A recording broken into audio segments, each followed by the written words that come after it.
할렐루야. 한 주간 평안하셨죠? 설 명절들은 잘 보내셨는지 모르겠습니다. 오며 가며 눈길이었고 또 미끄러운 길임에도 불구하고 저는 시골에 잘 다녀왔습니다. 여러분들의 기도 덕분이라 생각합니다. 감사를 드리고요. 자, 오늘은 사도행전 2장 1절에서 21절의 말씀으로 성령의 충만함이란 제목으로 여러분과 은혜를 나누고자 합니다. 제가 문제를 하나 내고자 합니다. 지금부터 제가 말한 이분이 누구인지 한번 맞춰보시기 바랍니다. 이분이 없으면 우리가 다시 태어날 수가 없고요. 이분이 역사하지 않으면 우리가 말씀을 들어도 깨닫지 못합니다. 이분을 떠나서는 우리가 그리스도를 닮은 성품의 열매를 맺을 수 없습니다. 이분은 과연 누구일까요? 누구겠습니까? 바로 우리 성령님이죠. 호흡이 없는 육체가 죽은 몸인 것과 마찬가지로 성령님이 없는 교회는 죽은 것입니다. 예수님이 성령의 기름 부으심을 받으시고 공생애를 시작하셨던 것처럼 교회도 성령의 충만함을 받고 그 출발을 할 수 있었던 거죠. 오순절 성령님이 제자들에게 강림하신 그날에 무슨 일이 일어났고 그 사건이 오늘날 우리와 무슨 상관이 있는지 오늘 말씀을 통해서 한번 살펴보려고 합니다. 오늘 말씀을 통해서 우리 마음에도 그 뜨거운 성령의 바람이 불어오기를 간절히 소망합니다. 자, 그렇다면 성령님이 임하시면 과연 어떻게 되는가? 그 첫 번째로 우리가 새롭게 된다는 것입니다. 1절과 3절에 오순절 날이 이미 이름에 그들이 다 같이 한 곳에 모였더니 호련히 하늘로부터 급하고 강한 바람이 같은 소리가 있어 그랬습니다. 오순절 날 제자들이 다 같이 한 곳에 모여서 기도하고 있었어요. 그런데 갑작스럽게 하늘에서 불어온 강력한 바람 같은 소리가 온 집을 휘감았습니다. 동시에 타오르는 그 불의 혀들이 하늘에서 내려와서 각 사람의 머리 위에 춤추듯이 자리를 잡았어요. 왜 이런 현상이 일어났을까요? 이것은 그 자리에 바로 성령께서 급하고 강한 바람처럼 강력하게 임하셨기 때문이죠. 또한 성령께서 제자들의 마음속 깊은 곳에 복음을 전하고자 하는 그 열정의 불씨를 점화하셨기 때문인 것입니다. 그런데 성령님께서는 그 많은 날 중에 왜 오순절을 택하여서 오셨을까? 오순절은 우리가 잘 아시다시피 6월절 후에 50일째 되는 날로서 원래 출애굽 이후에 시내산에서 율법을 받은 것을 기억하는 절기입니다. 하지만 이스라엘 백성들은 율법에 순종하고 따르는 것에 실패했습니다. 왜냐하면 그들의 마음이 죄로 부패하고 타락했기 때문이죠.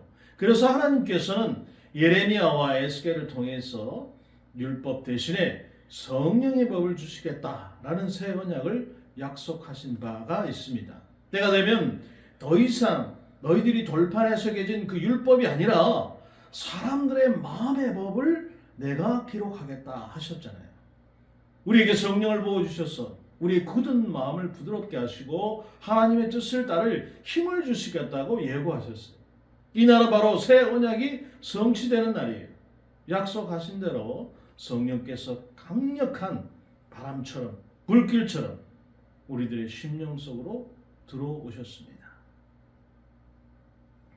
여러분 뉴스 보셔서 아시겠지만 최근에 LA 지역에 대규모 산불이 잇따라 발생을 했습니다. 그래서 많은 사람들이 큰 피해를 입었어요. 그 산불로 인해서 약 16,000채의 건물이 파괴됐어요. 여러분들 잘 아시는 박찬호 선수 집도 불탔다고 그러죠. 경제적 손실만 280억 달러에 달하는 것으로 예상돼요. 강한 바람과 건조한 기후가 불을 키우는 주요 원인으로 꼽히고 있죠. 그러니까 이게 사람들이 잘못해서 자연이 우리들에게 벌을 주는 것 같아요. 자, 여러분, 그렇지만 우리 인류 역사 속에서 이보다 훨씬 더 강력하고 위력적인 강풍이 불어닥친 때가 있었습니다. 그것은 바로 이 오순절 성령 강림의 사건이었습니다.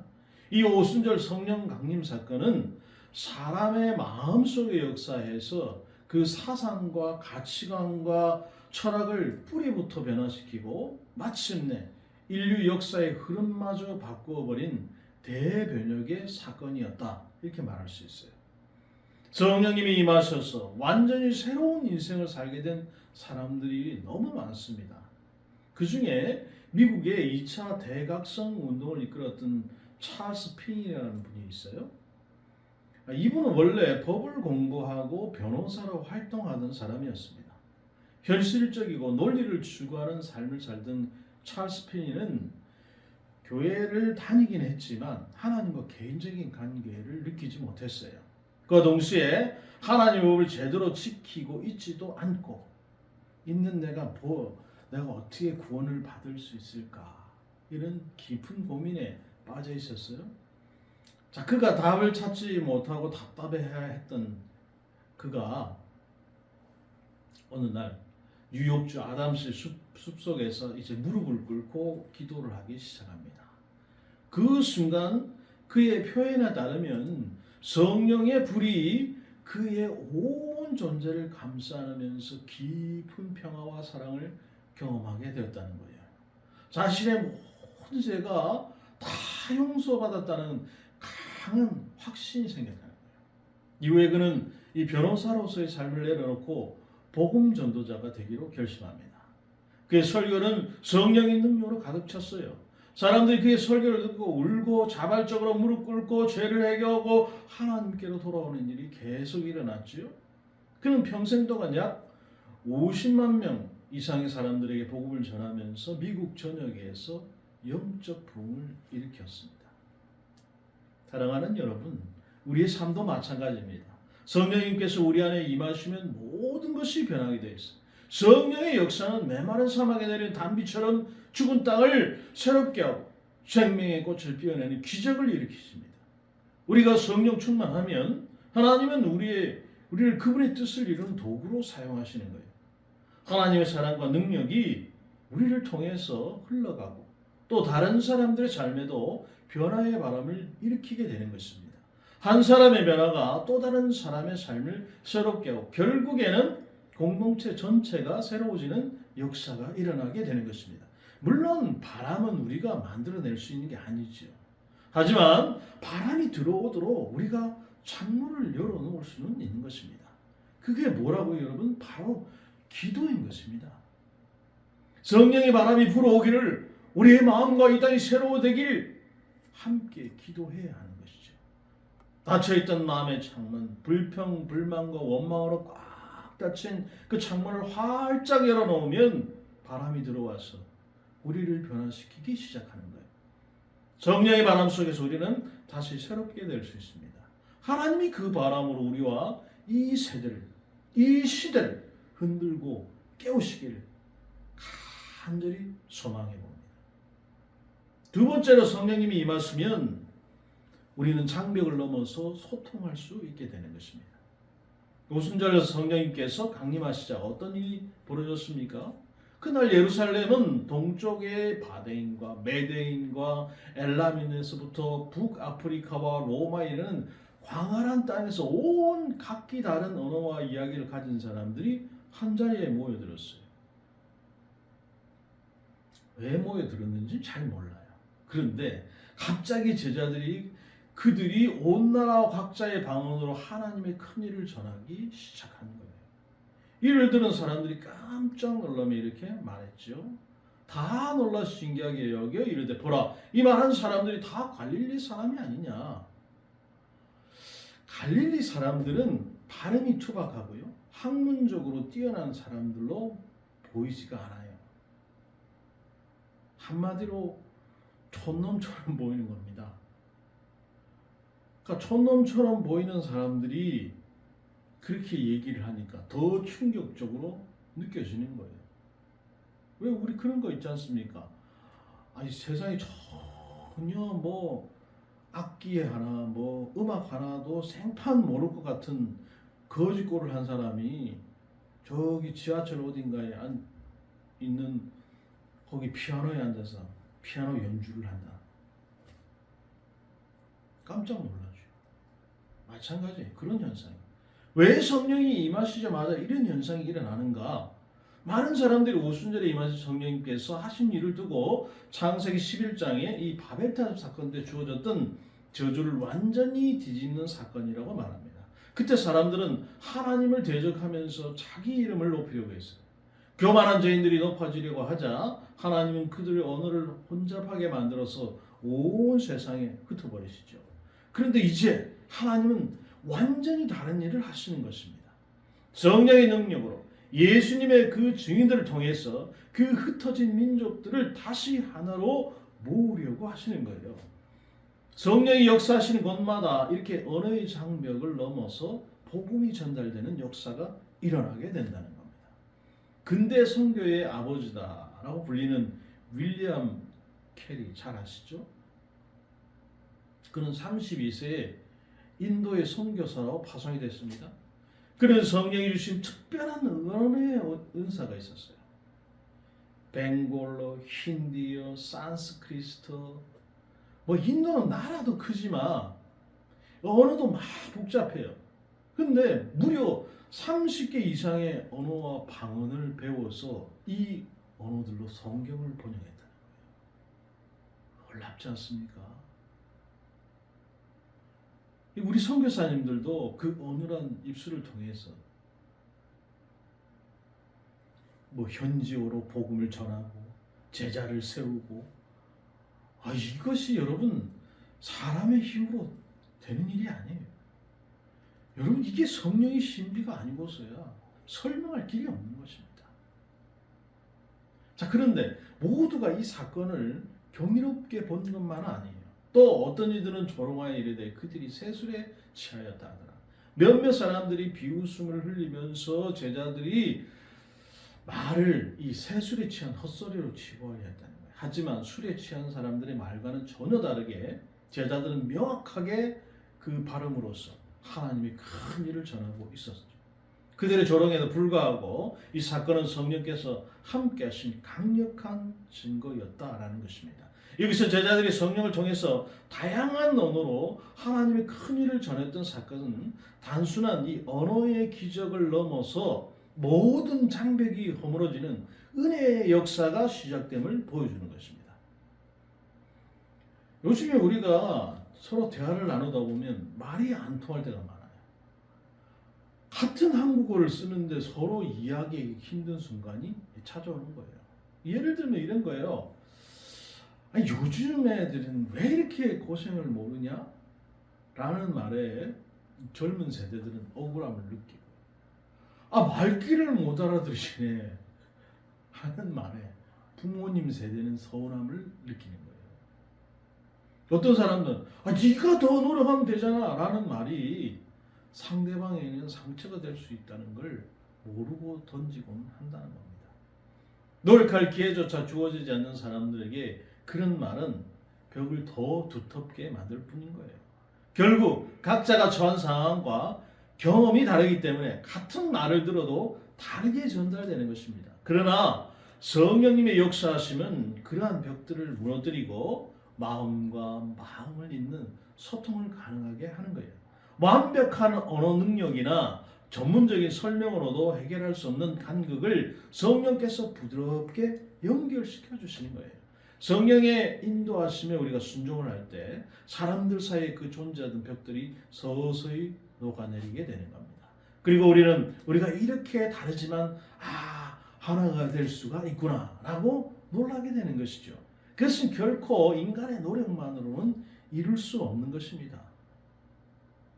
여러분들도 그런 경험들을 하시지 않습니까? 내가 분명히 그냥 별 말도 안 했는데 저 사람이 감동을 받고 그런 하나님의 은혜가 있었어요? 라고 얘기할 때가 있어요.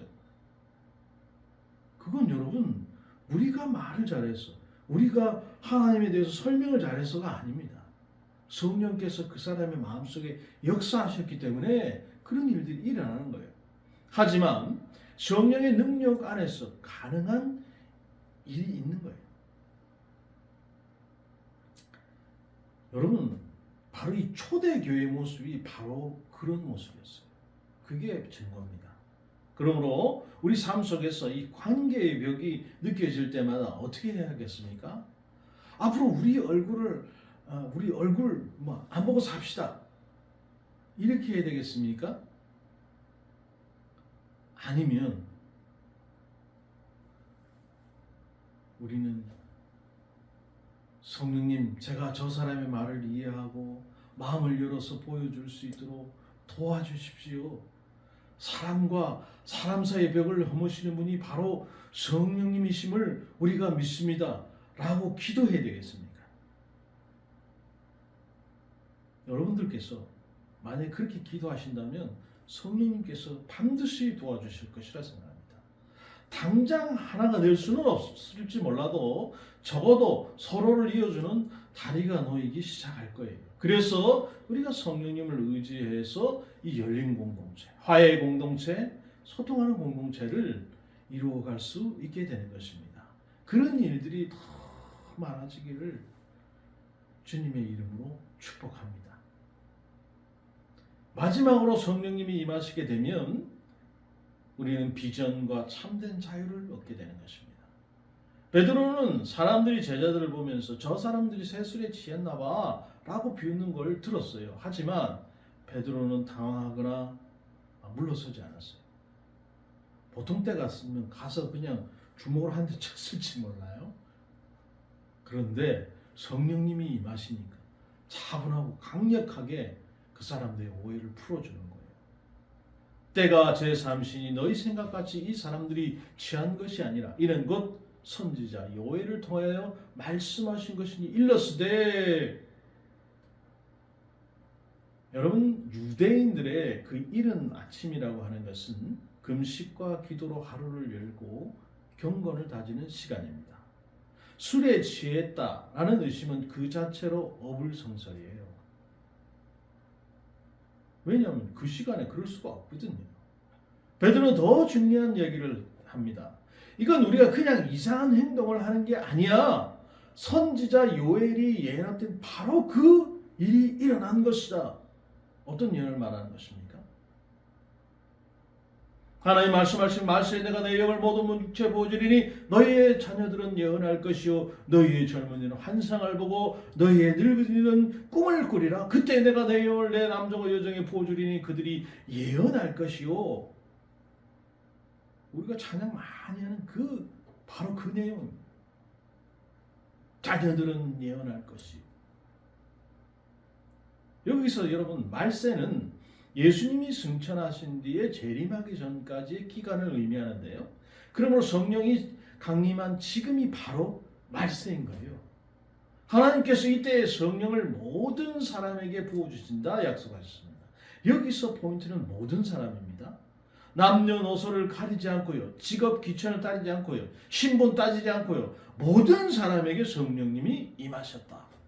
이건 여러분 구약시대는 상상할 수도 없는 일이죠.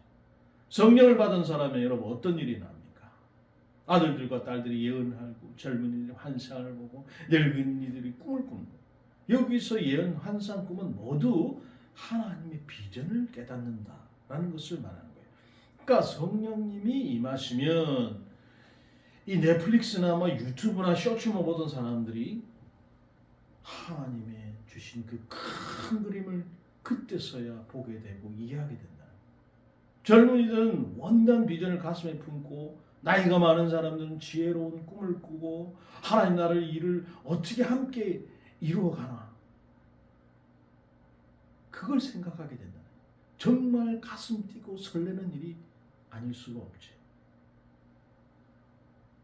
우리에게 왜 이런 비전이 필요합니까? 이유는 간단하죠.